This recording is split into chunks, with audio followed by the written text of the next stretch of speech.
Assalamualaikum warahmatullahi wabarakatuh. Perkenalkan kami dari kelompok 1 akan mempresentasikan tentang bab 9 yang berisi merancang organisasi yang adaptif dan bab 10 yang berisi mengelola perubahan dan inovasi.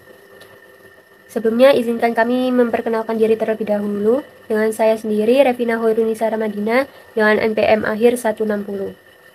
Kenalkan, nama saya Ariyanti Erana Duhita dengan NPM akhir 013. Perkenalkan, nama saya Sekar Karwifi Denzato dengan NPM akhir 015. Perkenalkan, nama saya Safira Nur Aziza dengan NPM akhir 155. Perkenalkan, saya Suci Nurul Khotimah dengan NPM akhiran 157. Perkenalkan, nama saya Adelia Puspitasari dengan NPM akhir 158. Perkenalkan, nama saya Utari Nurmansyah, NPM 268. Saya akan membahas tentang bab 9, yaitu merancang organisasi yang adaptif. Nah, di bab 9, di subbab pertama, kita akan mempelajari tentang pengelolaan struktur vertikal. Struktur organisasi vertikal adalah struktur organisasi dengan banyak hierarki manajerial. Karakteristik dari struktur vertikal ini ditunjukkan dalam peta organisasi, yaitu representasi visual dari sebuah struktur organisasi. Berikut merupakan beberapa hal penting dari manajer struktur vertikal dan penjelasannya. Nah, beberapa hal penting dari struktur vertikal yang pertama itu spesialisasi kerja, yang kedua rantai perintah, yang ketiga ruang lingkup manajemen, dan yang keempat sentralisasi dan desentralisasi. Saya akan menjelaskan tentang spesialisasi kerja terlebih dahulu.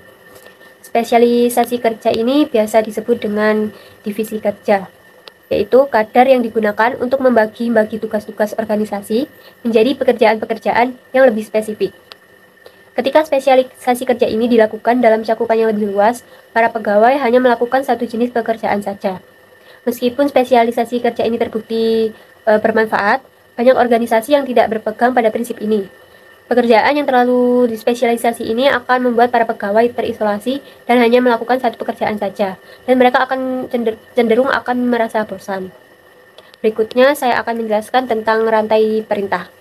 Rantai perintah adalah garis wewenang yang tidak terputus di mana menghubungkan semua orang dalam sebuah organisasi dan menunjukkan posisi orang-orang tersebut. Rantai perintah ini berhubungan dengan dua prinsip.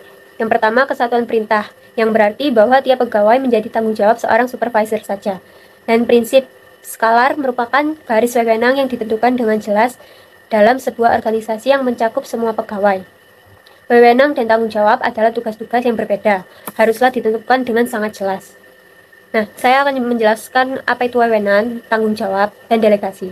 Wewenang adalah hak formal dan sah yang dimiliki seorang manajer untuk mengambil keputusan, memberikan perintah, dan mengalokasikan sumber daya guna memperoleh hasil yang dikehendaki organisasi. Wewenang dibedakan dengan 3 karakteristik. Yang pertama, wewenang diemban dalam kaitannya dengan jabatan, bukan orang. Yang kedua, wewenang berlaku untuk bawahan.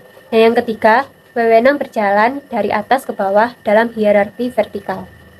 Nah, tanggung jawab sendiri adalah kewajiban untuk menjalankan tugas atau aktivitas yang diembankan. Delegasi adalah proses yang digunakan para manajer untuk mengalihkan wewenang dan tanggung jawab mereka pada jabatan-jabatan yang lebih rendah dalam hierarki. Selanjutnya, saya akan menjelaskan tentang kewenangan lini dan kewenangan staf. Nah, perbedaan dari kewenangan lini sendiri berarti bahwa orang-orang yang memegang jabatan dalam manajemen memiliki wewenang resmi untuk mengarahkan dan mengontrol bawahan secara langsung. Sedangkan kewenangan staf adalah sebuah hubungan komunikasi, staf ahli memberikan saran pada manajer dalam area teknis. Selanjutnya, ruang lingkup manajemen. Ruang lingkup manajemen adalah jumlah pegawai yang memberikan laporan pada supervisor. Ruang lingkup manajemen terkadang juga disebut dengan ruang lingkup pengendalian. Karakteristik strukturnya menentukan sedekat apakah seorang supervisor dapat mengendalikan para bawahannya itu. Nah, yang keempat di sini ada sentralisasi dan desentralisasi. Sentralisasi itu merupakan wewenang dalam pengambilan keputusan itu dipegang oleh jabatan-jabatan tinggi dalam sebuah organisasi seperti manajer puncak. Sedangkan desentralisasi itu merupakan wewenang dalam pengambilan keputusan diturunkan pada tingkatan jabatan yang lebih rendah. Jadi nggak hanya orang dengan jabatan tinggi seperti manajer puncak saja yang bisa mengambil keputusan, namun pegawai di bawahnya itu juga bisa. Desentralisasi diyakini bisa mengurangi beban yang dirasakan oleh manajer puncak. Lalu juga bisa lebih memanfaatkan keahlian dan kemampuan para pegawai bawahan. Lalu juga bisa menjamin bahwa orang yang diberi tugas itu memang benar-benar mampu mengerjakannya. Namun bukan berarti bahwa semua organisasi itu harus melakukan desentralisasi dalam pengambilan keputusan. Manajer harus tahu lebih dahulu tentang situasi organisasi, kemudian memilih level terbaik dalam pengambilan keputusan yang sesuai dengan kebutuhan organisasi. Selanjutnya ada departementalisasi. Departementalisasi ini menjadi landasan untuk mengelompokkan jabatan-jabatan ke dalam departemen-departemen, kemudian departemen-departemen ke dalam organisasi secara keseluruhan. Dalam departementalisasi ini terdapat 5 pendekatan, yaitu yang pertama fungsional vertikal, yang kedua divisional, yang ketiga matriks, yang keempat kerja tim, dan yang kelima yaitu jaringan virtual. Kita bahas pendekatan fungsional vertikal terlebih dahulu. Pendekatan ini mengelompokkan jabatan-jabatan ke dalam departemen berdasarkan keterampilan, keahlian, aktivitas kerja, dan penggunaan sumber daya yang sama. Cara kerja dalam pendekatan ini yaitu departemen-departemen dasar di bawah presiden akan mengelompokkan keahlian dan sumber daya yang sama. Contohnya kayak akuntansi, sumber daya manusia, produksi, dan pemasaran. Tiap-tiap departemen fungsional ini tuh akan berkaitan dengan organisasi secara keseluruhan. Misalnya departemen pemasaran bertanggung jawab atas semua penjualan dan pemasaran. Lalu departemen akuntansi akan bertugas menangani persoalan keuangan perusahaan secara keseluruhan. Yang kedua yaitu pendekatan divisional. Pendekatan ini ada ketika departemen-departemen itu dikelompokkan berdasarkan keluaran yang sama dalam suatu organisasi. Kadang struktur ini itu disebut struktur produk, struktur program, atau struktur mandiri. Departemen-departemen yang ada itu dikelompokkan untuk menghasilkan satu keluaran organisasi, baik itu berupa barang, program, atau jasa pada satu pelanggan. Nah, cara kerja dalam pendekatan divisional ini yaitu divisi-divisi diciptakan sebagai unit-unit mandiri dengan departemen-departemen terpisah untuk tiap divisinya. Tiap departemen memiliki skala kecil dan berfokus terhadap jenis produk atau segmen pelanggan sendiri. Tiap jenis produknya itu akan memiliki departemen-departemen yang sama. Yang ketiga yaitu pendekatan matriks. Pendekatan ini merupakan penggabungan dari aspek-aspek yang ada pada pendekatan fungsional vertikal dan juga pendekatan divisional secara serentak dalam bagian yang sama pada organisasi. Pendekatan matriks ini diterapkan sebagai cara untuk meningkatkan koordinasi horizontal dan pembagian informasi.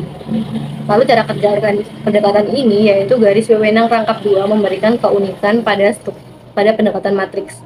Garis wewenang rangkap 2 ini berhubungan dengan geografi dan penduduk. Pendekatan rangkap 2 ini melanggar konsep kesatuan pemerintah yang telah digambarkan sebelumnya, namun juga bisa memberikan perhatian yang setara pada garis wewenang fungsional dan divisional. Keberhasilan pada pendekatan matriks ini ditentukan oleh kemampuan orang-orang yang memerankan peran penting dalam pendekatan ini. Saya akan menjelaskan yang pertama yaitu pendekatan tim. Apa itu pendekatan tim? Nah, pendekatan tim ini merupakan pendekatan yang dapat memberikan cara bagi manajer untuk mendelegasi wewenang dan memberikan tanggung jawab pada pekerja tingkat yang lebih bawah, serta menjadi lebih fleksibel dan responsif dalam lingkungan global yang penuh persaingan. Nah, pendekatan tim ini dibagi menjadi 2. Yang pertama yaitu pendekatan tim lintas fungsi. Nah, pendekatan tim lintas fungsi ini terdiri atas pegawai-pegawai dari beragam departemen fungsional yang harus bertemu sebagai tim dan menyelesaikan permasalahan bersama. Nah, pada pendekatan ini anggota-anggota tim biasanya masih dibawahi oleh departemen fungsional masing-masing, tetapi mereka juga memberikan laporan kepada salah satu anggota tim yang dianggap sebagai pemimpin. Yang kedua yaitu tim permanen. Apa itu tim permanen? Tim permanen ini merupakan kelompok pegawai yang diatur dengan cara yang serupa dengan departemen formal. Namun, tiap tim ini terdiri atas pegawai yang berasal dari semua area fungsional yang berfokus pada tugas atau proyek tertentu. Selanjutnya yaitu pendekatan jaringan virtual. Pendekatan jaringan virtual merupakan pendekatan terkini terhadap departementalisasi untuk memperluas ide, koordinasi struktur, jaringan, dan kolaborasi horizontal di luar batasan organisasi. Nah, contohnya yaitu sistem komputer terhubung pada peranti lunak kolaboratif dan internet yang dapat memudahkan organisasi-organisasi untuk bertukar data dan informasi dengan sangat cepat dan mudah sehingga jaringan pemasok, pelaku manufaktur, perakit, dan distributor yang tidak tersambung dengan baik pun dapat melihat. Nah, selanjutnya yaitu kelebihan dan kekurangan tiap struktur. Nah, untuk kelebihan dan kekurangan tiap struktur dapat dilihat pada slide ini. Selanjutnya yaitu pentingnya koordinasi. Nah, kan pastinya dalam sebuah organisasi akan terdapat berbagai jabatan dan departemen untuk memenuhi kebutuhan mereka yang berubah-ubah. Nah, perusahaan tersebut jika memiliki jabatan yang bertambah pasti akan makin kompleks dengan ratusan jabatan dan departemen yang mengerjakan aktivitas yang sangat beragam. Oleh karena itu, manajer senior harus mencari cara untuk mengikat semua departemen ini. Nah, organisasi ini harus membutuhkan sistem untuk memproses informasi dan memungkinkan terjadinya komunikasi antara orang-orang di departemen yang berbeda dan pada tingkat yang berbeda. Jadi dari penjelasan tadi dapat disimpulkan bahwa pentingnya koordinasi adalah tanpa adanya koordinasi, bagian-bagian perusahaan tidak akan bergerak dengan selaras sehingga akan menimbulkan permasalahan dan konflik. Materi selanjutnya akan dijelaskan oleh rekan saya. Di sini saya akan menjelaskan mengenai gugus tugas, tim, dan manajemen proyek. Nah, di sini gugus tugas merupakan tim atau komite sementara yang dibuat untuk menyelesaikan permasalahan jangka pendek yang terdiri atas beberapa departemen. Nah, selain menciptakan gugus tugas, perusahaan juga menyusun tim lintas fungsi. Sebagaimana yang telah dijelaskan sebelumnya, tim lintas fungsi akan meningkatkan koordinasi horizontal karena orang-orang dari beberapa departemen melakukan pertemuan rutin untuk menyelesaikan permasalahan yang selalu timbul demi kepentingan bersama. Tim ini serupa dengan gugus tugas, hanya saja tim ini bekerja untuk mengatasi permasalahan yang terus ada dan bukan permasalahan sementara. Tim ini akan bertahan selama bertahun-tahun.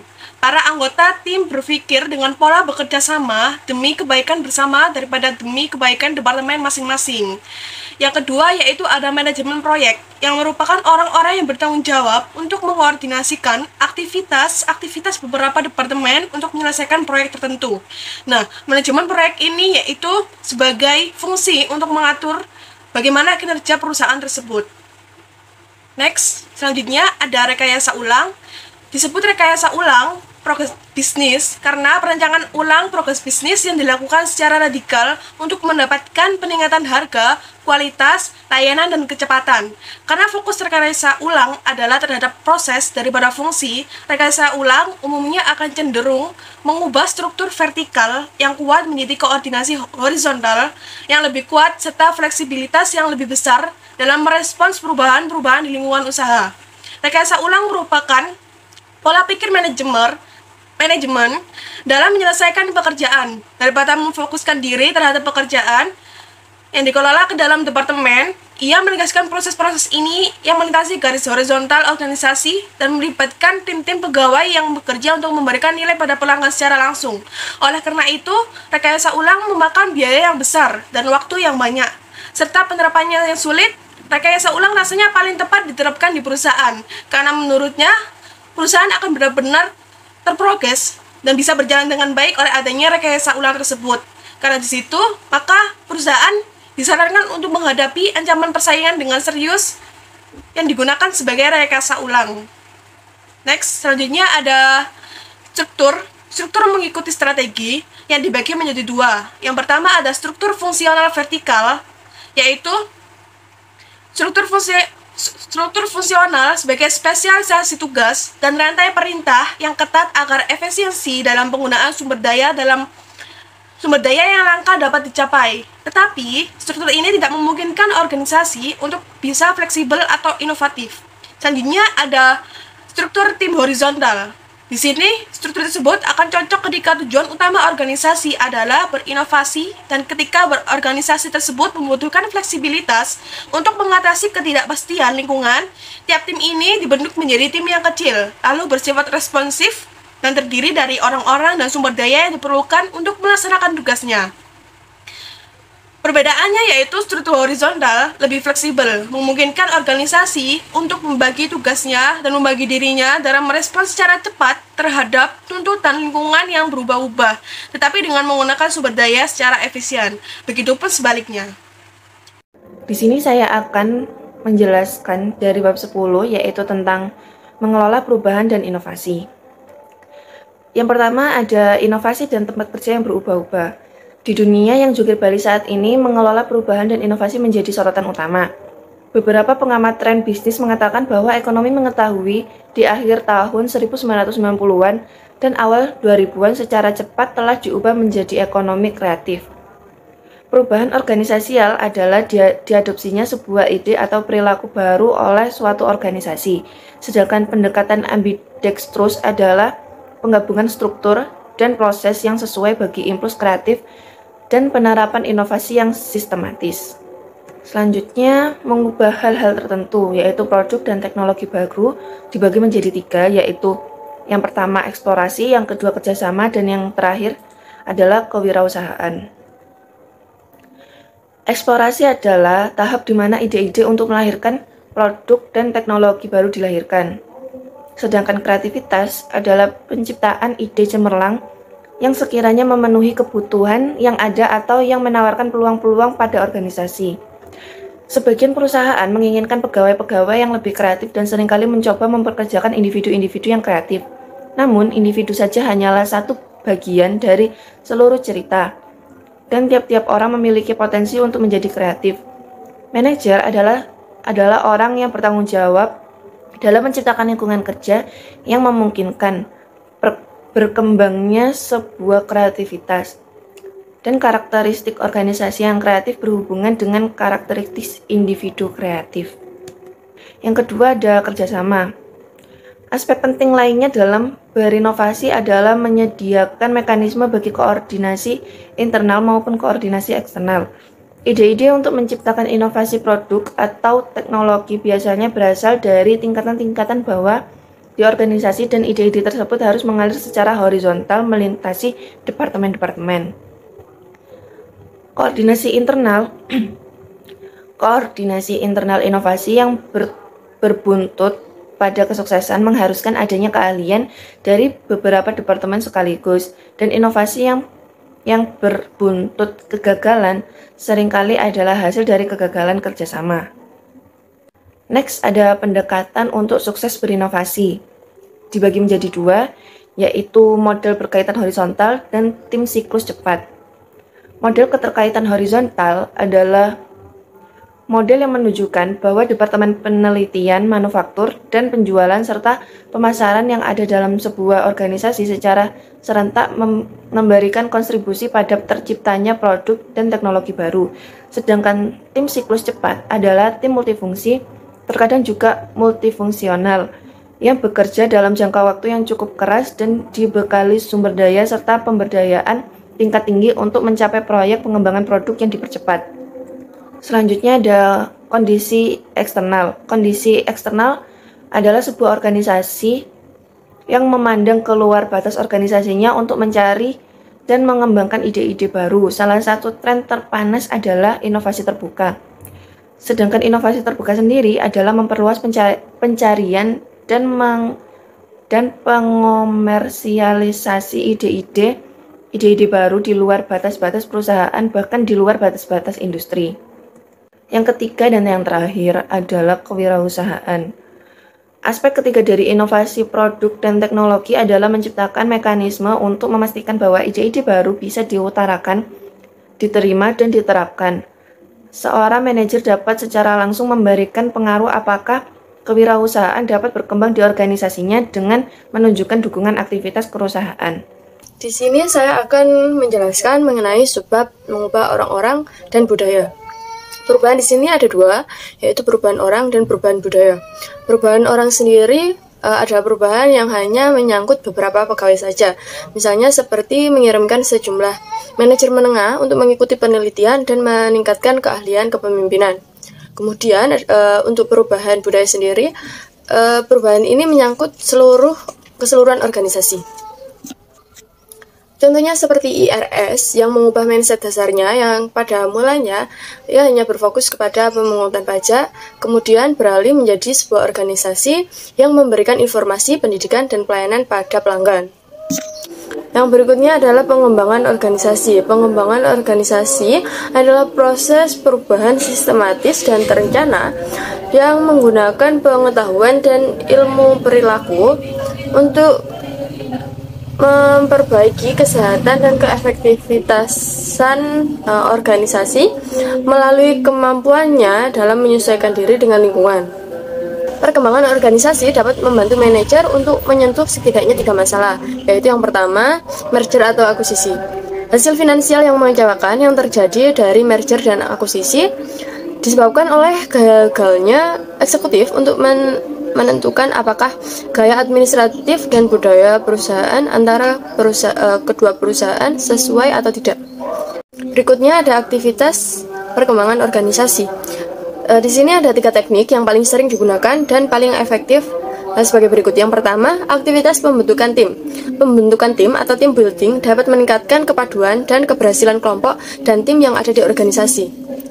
Nah, seorang ahli perkembangan organisasi dapat bekerja bersama para anggota tim untuk meningkatkan keahlian berkomunikasi mereka, memfasilitasi kemampuan mereka untuk berhadapan dengan satu sama lain dan membantu mereka menerima tujuan-tujuan bersama. Yang kedua, ada aktivitas survei umpan balik. Survei umpan balik dimulai didistribusikannya daftar pertanyaan pada para pegawai mengenai nilai iklim partisipasi kepemimpinan dan kepaduan kelompok dalam organisasi tempat mereka bekerja. Setelah survei selesai, seorang konsultan bertemu dengan kelompok-kelompok pegawai untuk memberikan umpan balik tentang respon yang telah mereka berikan dan juga permasalahan yang berhasil dikenali. Para pegawai nantinya akan terlibat dalam penyelesaian masalah berdasarkan data tadi. Yang ketiga, intervensi kelompok besar. Pendekatan intervensi kelompok besar menggabungkan partisipasi dari semua bagian organisasi, seringkali juga terdiri atas pihak pemilik kepentingan dari luar organisasi untuk membahas permasalahan atau peluang serta rencana untuk melakukan perubahan. Alasan penolakan terhadap perubahan antara lain, pertama, adanya kepentingan pribadi. Orang-orang biasanya menolak melakukan perubahan dikarenakan bertentangan dengan kepentingan pribadi mereka. Misalnya, perubahan yang diajukan di bidang rancangan kerja, struktur, ataupun teknologi mungkin akan berakibat pada meningkatnya beban kerja para pegawai atau hilangnya kekuasaan, prestise, bayaran, ataupun keuntungan. Yang kedua adalah kurangnya pemahaman dan kepercayaan. Para pegawai seringkali tidak mempercayai maksud dibalik sebuah perubahan yang dilakukan oleh para manajer. Misalnya, seorang manajer memulai perubahan dalam sistem laporan keuangan sekitar 12 bulan sekali dan tidak melakukan tindakan lanjutan. Akibat dari hal ini adalah pegawai tidak lagi sejalan dengan perubahan tersebut. Yang ketiga ada ketidakpastian. Adalah hal yang dianggap sebagai ancaman oleh para pegawai yang memiliki pengertian yang rendah terhadap perubahan dan ketakutan bahwa segala hal akan berjalan di luar kebiasaan. Para pegawai merasa khawatir jika diri mereka tidak mampu memenuhi tuntutan gaya kerja atau teknologi yang baru. Yang keempat ada penilaian dan tujuan yang berbeda. Orang-orang yang akan merasakan dampak dari sebuah perubahan mungkin menilai perubahan secara berbeda. Contohnya, pihak yang menjadi kritikus seringkali menyuarakan ketidaksetujuan yang masuk akal terhadap keuntungan-keuntungan yang diusung oleh sebuah perubahan. Analisis tumpuan dibagi menjadi 2. Pertama, ada kekuatan penggerak adalah permasalahan atau peluang yang memberikan motivasi untuk melakukan perubahan dalam diri organisasi. Contoh kekuatan penggerak yaitu respon pasar yang lebih kompetitif bagi perusahaan. Yang kedua, ada kekuatan penahan adalah beragam rintangan yang menghalangi perusahaan. Contoh kekuatan penahan yaitu kurangnya sumber daya, penolakan dari manajer-manajer menengah, dan tidak cukupnya keterampilan yang dimiliki para pegawai. Macam-macam taktik-taktik pelaksanaan, antara lain. Pertama, ada komunikasi dan edukasi. Digunakan ketika informasi yang pasti mengenai perubahan dibutuhkan oleh para pengguna dan pihak lainnya yang mungkin akan menolak pelaksanaan perubahan tersebut. Yang kedua, ada partisipasi. Melibatkan pihak pengguna dan pihak yang mungkin akan menolak suatu perubahan dalam merancang perubahan tersebut. Pendekatan ini akan memakan banyak waktu, tetapi hasilnya akan memuaskan karena para pengguna akan memahami dan menjadi berkomitmen terhadap perubahan tersebut. Yang ketiga ada negosiasi, merupakan cara yang lebih formal dalam mencapai suatu kerjasama. Negosiasi menggunakan tawar-menawar formal untuk memenangkan penerimaan atau persetujuan terhadap perubahan yang dikehendaki. Yang keempat adalah paksaan. Manajer menggunakan kekuasaan formalnya untuk memaksa para pegawai untuk melaksanakan perubahan tersebut. Para pihak penolak perubahan dipaksa untuk menerima perubahan tersebut atau mereka akan kehilangan pekerjaan. Dalam beberapa kasus, pendekatan seperti ini tidak boleh dilakukan karena pegawai akan merasa bahwa dirinya adalah korban dan mungkin mereka akan menyabotase perubahan tersebut. Yang kelima adalah dukungan manajemen puncak. Menandakan para semua pegawai bahwa perubahan yang diusung sangat penting bagi suatu organisasi. Para manajemen puncak seringkali mengusung inovasi baik secara verbal maupun simbolis. Baik, sekian presentasi dari kelompok kami. Jika ada kekurangan penjelasan, kami mohon maaf. Wassalamualaikum warahmatullahi wabarakatuh.